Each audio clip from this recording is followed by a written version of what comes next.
बिहार विधानसभा चुनाव 2025 के लिए बीजेपी ने अपने खेल में एक बड़ा कदम रखा है। पार्टी ने अपने वरिष्ठ और कद्दावर नेता सम्राट चौधरी को तारापुर विधानसभा सीट से उम्मीदवार बनाया है। यह सीट न केवल चुनावी दृष्टि से महत्वपूर्ण है, बल्कि सम्राट चौधरी के परिवार की राजनीतिक विरासत से भी जुड़ी हुई है। सम्राट चौधरी 16 अक्टूबर को तारापुर से अपना नामांकन दाखिल करेंगे। हालांकि अभी तक बीजेपी की पूरी उम्मीदवार सूची जारी नहीं हुई है, लेकिन उनके तारापुर से चुनावी दांव ने राजनीतिक हलकों में हलचल मचा दी है। तारापुर सिर्फ एक चुनावी क्षेत्र नहीं है, बल्कि यह सम्राट चौधरी के परिवार के लिए राजनीतिक धरोहर का प्रतीक भी है। उनके पिता शकुनी चौधरी इस सीट से कई बार विधायक रह चुके हैं। उनकी मां पार्वती देवी भी इस सीट से विधानसभा पहुंच चुकी हैं। इस तरह सम्राट चौधरी के लिए तारापुर केवल चुनावी क्षेत्र नहीं, बल्कि परिवार की राजनीतिक पहचान का हिस्सा है।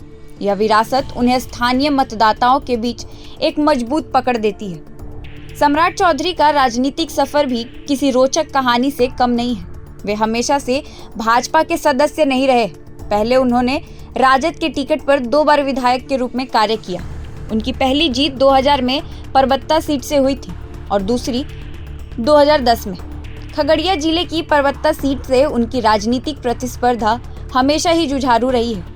उनका सामना जदयू नेता रामानंद प्रसाद सिंह से हुआ, जिन्होंने कई बार विधायक पद संभाला।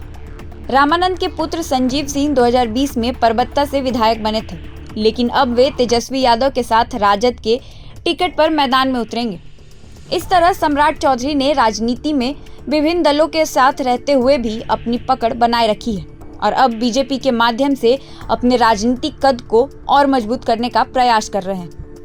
हाल ही में प्रशांत किशोर ने सम्राट चौधरी को निशाना बनाया और तारापुर हत्याकांड का मामला उठाया।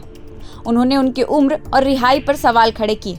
यह मामला पहले भी राजनीतिक माहौल को प्रभावित कर चुका था, खासकर जब उनके पिता शकुनी चौधरी ने चुनाव लड़ा और जीत हासिल की थी।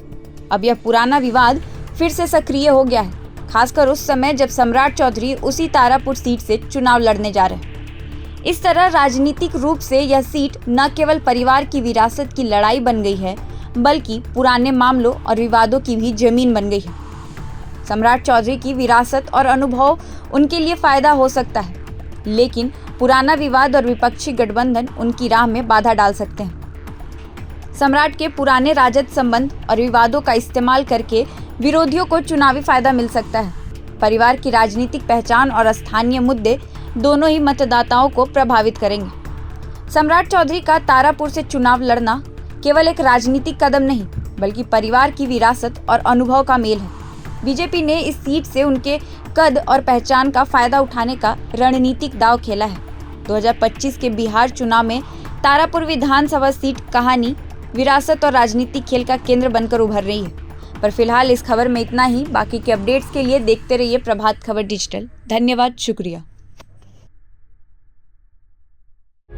प्रभातखबर.com, विश्वास वही, रफ्तार नहीं।